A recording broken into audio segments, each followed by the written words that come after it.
फिर दोस्त good evening और मेरे दोस्त शिक्षा सेतु पर आपका स्वागत है और आज का लेक्चर काफी खास है। आपको आज का क्लास होने वाला है क्लास 12 की इतिहास हिस्ट्री का लघु उत्तरीय प्रश्न उत्तर। मेरे मित्र देखो, हिस्ट्री में चाहे कोई भी सब्जेक्ट में तीन तरह के क्वेश्चन आपके एग्जाम में पूछे जाएंगे। एक तो होता है एमसीक्यू जिसको ऑब्जेक्टिव कहते हैं, एक होता है शॉर्ट टाइप जिसको लघु उत्तरीय प्रश्न कहते हैं, एक होता है लॉन्ग टाइप, ठीक है ना, जिसको दीर्घ उत्तरीय प्रश्न कहते हैं। जो आपके एग्जाम में, अगर हिस्ट्री के एग्जाम में जो शॉर्ट क्वेश्चन जिसको लघुत्तरीय प्रश्न उत्तर कहा जाता है, ये आपके एग्जाम में 30 क्वेश्चन आते हैं जिसमें से 15 का उत्तर देना है। तो 15 में 15 कैसे कर सकते हो, तो यह 80 क्वेश्चन मात्र याद करो, 15 में 15 इजी से आप कर सकते हो। तो मेरे दोस्त यह 80 क्वेश्चन आपके लिए काफी खास है और 80 याद कर लो, मात्र 5 दिन के अंदर याद हो जाएगा। 15-15 क्वेश्चन एक टाइम में, बहुत इजी आंसर रहता है। इसका लेक्चर नंबर 3 है, इससे पहले मैं लेक्चर 2 पढ़ा चुका हूँ, जो शिक्षा सेतु के यूट्यूब चैनल पे अवेलेबल है, जाकर आप देख सकते हो।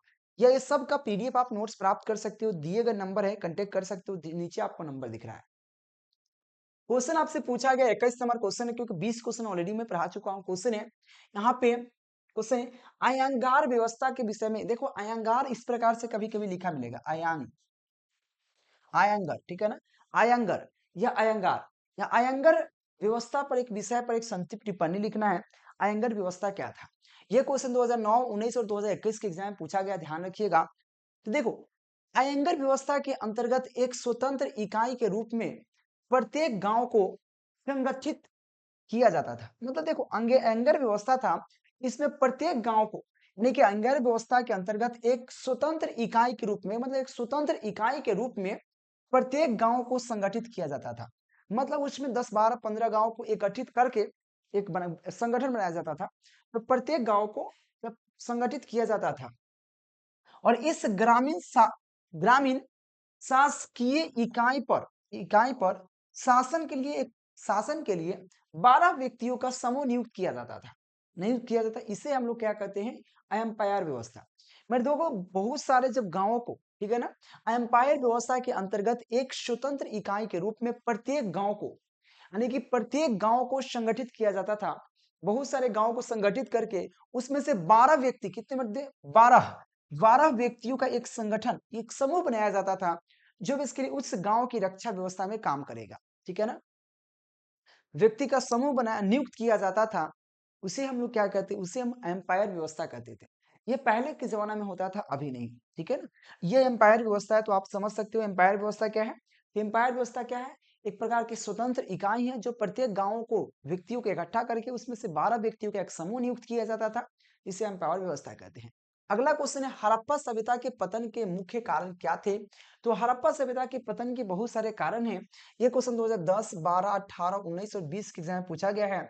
हड़प्पा सभ्यता के हड़प्पा संस्कृति के पतन का मुख्य कारण क्या है? यहाँ पे अकाल पड़ जाना, सूखा, बाढ़, यानी कि बाढ़, नदी के मार्ग में बदलाव आदि का माना जाता है। देखो, अभी तक हड़प्पा सभ्यता में जो भी खुदाई में हड़प्पा सभ्यता में जो मिला, वो अभी तक उसको पढ़ा नहीं गया है। मतलब पढ़ा ही नहीं गया, उसका अक्षरों को पढ़ा नहीं गया, इसलिए अभी तक वो कंफर्म नहीं किस रीजन क्या था वो, ठीक है ना। इसलिए लोगों का मानना है कि अकाल पड़ गया होगा, सूखा पड़ गया होगा, यहाँ तक बाढ़ आ गया होगा, हो सकता है कि नदी का मार्ग कहीं दूसरे तरफ मुड़ गया होगा, मार्ग में बदलाव आदि को माना जाता है। हड़प्पा संस्कृति की भाषा अभी तक पढ़ी नहीं जा सकी है। अतः इससे अतः इसके अंत तक सिर्फ अनुमान लगाया जा सकता है। अतः इसकी अनुमान लगाया जा सकता था, इसको अभी तक कंफर्म नहीं किया गया है, ठीक है ना। अगले क्वेश्चन की बात करते हैं। आप एक गुप्तकालीन विज्ञान और प्रौद्योगिकी पर प्रकाश डालिए, क्वेश्चन 2021 के एग्जाम क्वेश्चन पूछा गया है।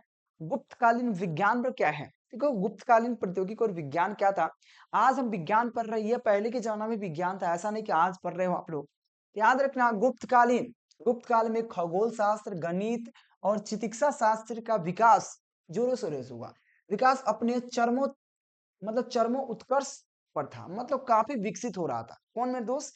याद रखना, खगोल शास्त्र, गणित और यहाँ पे चिकित्सा शास्त्र, मतलब मेडिकल लाइन खूब एकदम। मेडिकल पहले के लोग आयुर्वेदिक दवाई का उपयोग करता था। गणित तो आप समझ ही रहे हो, जीरो से लेकर हर चीज का विकास हुआ गुप्त काल में। साथ में यहाँ पे खगोल शास्त्र, जो किस समय किस दिन क्या होगा, कितने समय ग्रहण लगेगा, खगोल शास्त्र, इसका विकास उसका उत्कर्ष पर था उस समय, ठीक है ना। तो ये कहा गया है गुप्त काल में खगोल शास्त्र, गणित और चिकित्सा का विकास यहाँ पे अपने चरम उत्कर्ष पर था, ठीक है ना। गुप्त काल के प्रसिद्ध ग्रंथ, जो गुप्त काल के प्रसिद्ध ग्रंथ जिसको हम यहाँ पे बृहत्तहंसिता तथा यहाँ पे बृहत्तहंसिता पक्ष सिद्धांतिका है। मेरे दोस्त गुप्त काल के दो ग्रंथ जिसका नाम बृहत्तहंसिता और इसके लिए यहाँ पे पक्ष सिद्धांतिका है, ठीक है ना। बृहत्तहंसिता में यहाँ पे नक्षत्र विज्ञान जाते हैं, पता नहीं है नक्षत्र मतलब जो आसमान के, तो नक्षत्र विद्या, वनस्पति शास्त्र, प्राकृतिक इतिहास, यहाँ पे भौतिकी, भूगोल आदि विषय का वर्णन है।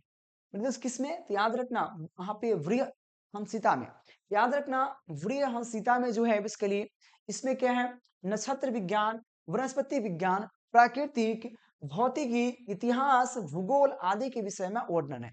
याद रखना गुप्त काल में इसके लिए खगोल शास्त्र, गणित और चिकित्सा शास्त्र का विकास मतलब अपने चरम पर था, ठीक है ना, अपने चरम पर था। गुप्त काल के प्रसिद्ध ग्रंथ यहाँ पे बृहत्तहंसिता तथा यहाँ पे पक्ष सिद्धांतिका है।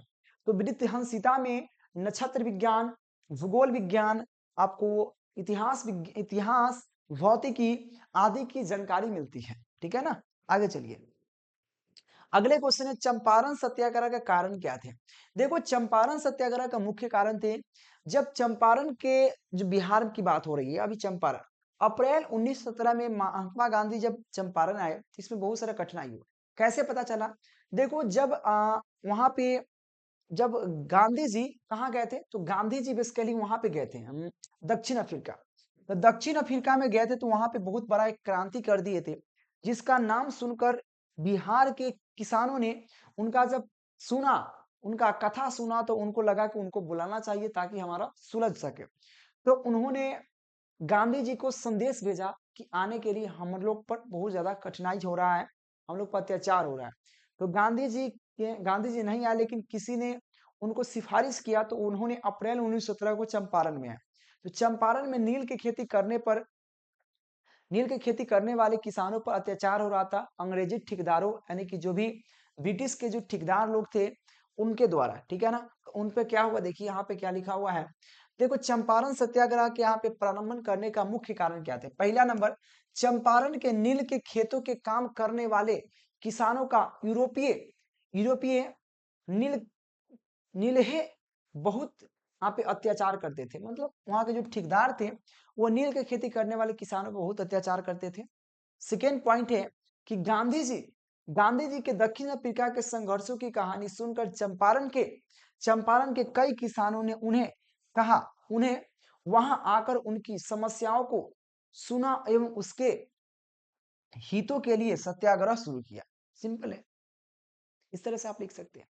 तो मैं दो सिंपल आप लिख सकते हो, चंपारण में नील की खेती काम करने वाले किसानों पर यूरोपीय या ब्रिटिश सरकारों द्वारा अत्याचार, ब्रिटिश ठेकेदारों द्वारा अत्याचार हो रहा था।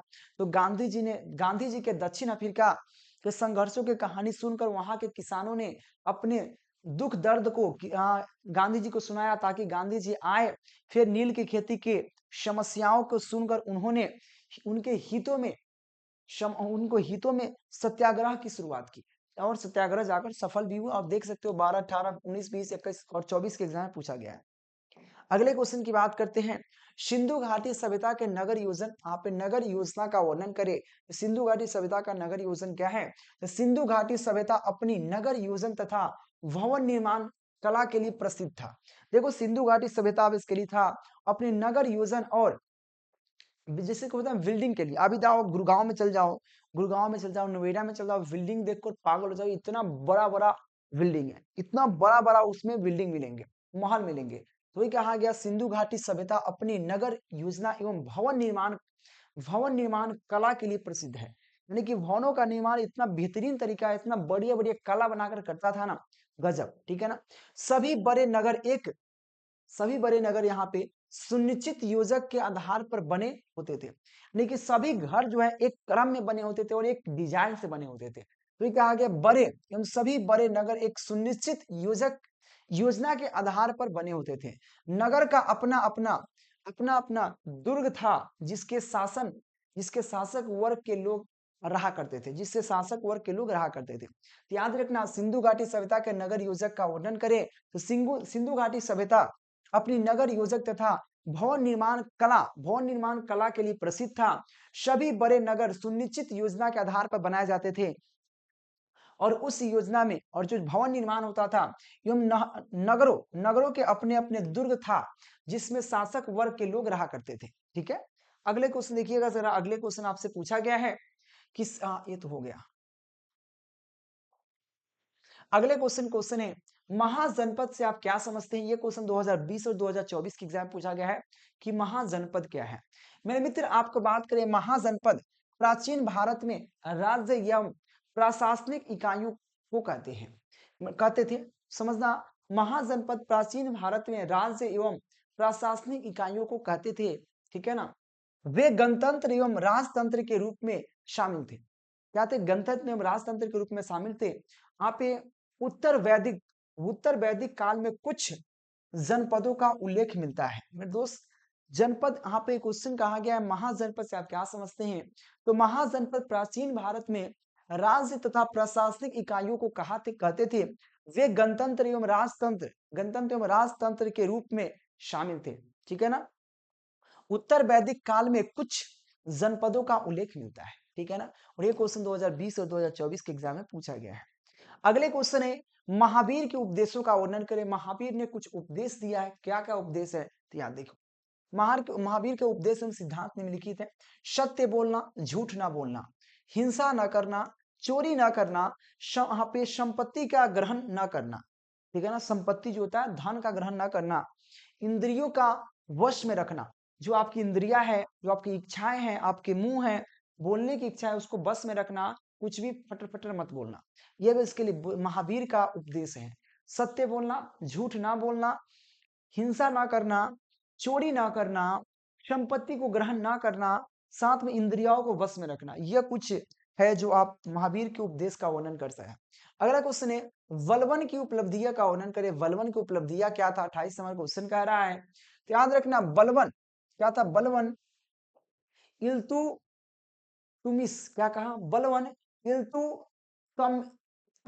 इल्तुतमिश के चहलगानी दाल का सदस्य था। एक ऐसा दल है, दल जो था, ठीक, दाल ने दल। तो यहाँ पे बलवन जो था, यहाँ पे इल्तुतमिश के यहाँ पे चहलगानी दल का सदस्य था। बलवन ने यहाँ पे राजत्व का एक नया सिद्धांत प्रतिपादन किया। बलवन ने बेसिकली एक राजत्व का एक नया सिद्धांत प्रतिपादित किया। बलवन ने एक केंद्रीय सैन्य विभाग का स्थापना की एवं यहाँ पे गुप्तचर विभाग का भी संगठन किया। देखो, बलवन के जो कुछ कार्य हैं, जो सबसे पहला पॉइंट है, जो बलवन था वो बेसिकली यहाँ पे इल्तुतमिश के चहलगानी के दल के सदस्य था। सबसे पहला पॉइंट। सेकेंड पॉइंट यहाँ पे है, बलवन ने यहाँ पे राजत्व का एक नया सिद्धांत का प्रतिपादन किया। थर्ड पॉइंट है, बलवन ने एक केंद्रीय सैन्य विभाग का स्थापना किया। थर्ड नंबर है, फोर्थ नंबर, बलवन ने गुप्तचर विभाग का भी संगठन किया। तो पॉइंट भाई याद कीजिएगा, याद जल्दी होगा। ऐसे याद करोगे जल्दी याद नहीं होने वाला है। अगले क्वेश्चन की बात करते हैं। चंद्रगुप्त विक्रम आदित्य की उपलब्धियां का वर्णन करें। तो चंद्रगुप्त विक्रम आदित्य की उपलब्धियां क्या क्या समझना। याद रखना, चंद्रगुप्त यानी कि चंद्रगुप्त द्वितीय ने न केवल एक महान विजेता बल्कि एक यहाँ पे कुशल यहाँ पे प्रशासन भी थे। चंद्रगुप्त यानी कि चंद्रगुप्त द्वितीय की प्रमुख उपलब्धियां निम्नलिखित है। फिर समझना, जिसको हम लोग चंद्रगुप्त द्वितीय विक्रमादित्य के उपलब्धियां के बारे में बात कर रहे हैं, तो चंद्रगुप्त जो द्वितीय थे यानी कि चंद्रगुप्त विक्रमादित्य या चंद्रगुप्त द्वितीय ने न केवल महान विजेता थे ही, बल्कि एक क्या कुशल कुशल यहाँ पे प्रशासक भी थे, एक कुशल प्रशासक भी थे। यहाँ पे चंद्रगुप्त द्वितीय के प्रमुख उपलब्धियां निम्नलिखित है। सबसे पहला, बंगाल में युद्ध क्षेत्र में उसने शत्रुओं को एक संगठन को पराजित किया था, बंगाल में सबसे पहला। सेकेंड है, आप सिंध के सातों मुखों को पार कर उन्हें क्या किया था, वाहिलकों को जीता था। क्या जीता था, वाहिलकों को, जिसको सिंध के सातों मुखों को पार करके जीता था, वाहिलकों को जीता था। किसने, विक्रमादित्य। दक्षिण भारत में उसकी यहाँ पे विख्याति फैली हुई थी, दक्षिण भारत में उसकी विख्याति काफी फैली हुई थी। याद रखना, विक्रमादित्य की उपलब्धियां निम्नलिखित है। उसकी उपलब्धियां, सबसे पहले बंगाल के युद्ध क्षेत्र में उन्होंने शत्रुओं को संगठन कर पराजित किया। सिंधु के सातों मुखों को पार कर वाहलिकों को विजय किया था। दक्षिण भारत में उसकी काफी विख्यात मतलब काफी चर्चा फैली थी। ठीक है ना, इनकी जो प्रमुख विशेषताएं हैं। अगले क्वेश्चन है कि विजयनगर साम्राज्य की स्थापना किसके और कैसे की। विजयनगर साम्राज्य की स्थापना किसने और कैसे की, यह क्वेश्चन कहा गया। और मेरे दोस्त यहाँ पे देखो, हर लेक्चर में आपको 10 क्वेश्चन देते हैं, 80 क्वेश्चन पढ़िए और आराम से, तो आपको क्या क्या मिलेगा, तो 500 ऑब्जेक्टिव क्वेश्चन। कितने, 500 ऑब्जेक्टिव, 80 लघुत्तरीय प्रश्न उत्तर, 20 दीर्घोत्तरीय प्रश्न उत्तर। यह लेना चाहते हो, यह एक सब्जेक्ट का इतना ऑल सब्जेक्ट का मात्र 199 में, मात्र 199 में ऑल सब्जेक्ट मिल जाएगा आपको। दिए गए नंबर पर कांटेक्ट करना मेरे दोस्त, ऑल सब्जेक्ट व्हाट्सएप के माध्यम से प्रोवाइड कर मतलब आप ले सकते हो। साथ में नंबर ग्रुप में ऐड हो जाएगा, जहां से एग्जाम तक हेल्प मिलेंगे। 30 नंबर क्वेश्चन है, विजयनगर साम्राज्य की स्थापना किसने और कैसे की। याद रखना, विजयनगर साम्राज्य की स्थापना हरिहर और बुका दो भाई ने किया। हरिहर और बुका दो भाई हैं, हरिहर और यहाँ पे बुका दो भाइयों ने यहाँ पे 14वीं शताब्दी में किया था। फिर समझना, विजयनगर साम्राज्य की स्थापना हरिहर और बुका दो भाई ने जहाँ पे 14वीं शताब्दी में किया था। कब, 14वीं शताब्दी में किया था। अपने अपने चरम उत्कर्ष पर यह उत्तर में कृष्णा नदी से लेकर प्रायद्वीप के यहाँ पे सुदूर दक्षिण तक फैला हुआ था। फिर से समझना मेरे दोस्त, जो विजयनगर की साम्राज्य की स्थापना हरिहर और बुक ने दोनों भाइयों ने मिलकर किया था 14वीं शताब्दी में। ठीक है ना। अपने चरम उत्कर्ष पर यह उत्तर भारत में कृष्णा नदी से लेकर प्रायद्वीप के सुदूर दक्षिण तट तक फैला हुआ था। 1565 ईस्वी में इस पर आक्रमण कर उन्हें लूटा गया और बाद में यह उजड़ गया। जब देखो 14वीं शताब्दी में शुरू हुआ था, लेकिन 1565 लगभग 150 वर्ष बाद इस पर क्या आक्रमण कर दिया गया और इसे लूट कर ले गया और यह समाप्त हो गया, उजड़ गया। ये बेसिकली विजयनगर साम्राज्य की स्थापना कैसे की और क्यों हुआ। ठीक है ना, यह जानकारी था। 30 क्वेश्चन यहाँ पे खत्म हुआ, यानी कि 21 से 30 तक। आगे का क्वेश्चन आपको नेक्स्ट लेक्चर में आएंगे, क्योंकि हर लेक्चर में 10 क्वेश्चन होंगे मेरे दोस्त। तो शिक्षा सेतु यूट्यूब चैनल को सब्सक्राइब करना है और दिए गए नंबर पर कांटेक्ट करना है। 91 17 82 30 62 पर ऑल सब्जेक्ट का नोट्स आप प्राप्त कर सकते हैं। और टेलीग्राम ज्वाइन कर लेना, टेलीग्राम का लिंक आपको डिस्क्रिप्शन में है। शिक्षा सेतु टेलीग्राम का नाम है, ज्वाइन जरूर कीजिएगा, चैनल सब्सक्राइब कर लीजिएगा। डेली शाम को 6 बजे आपको आर्ट्स का क्लास शिक्षा सेतु पर चलता है। Thank you watching for this video.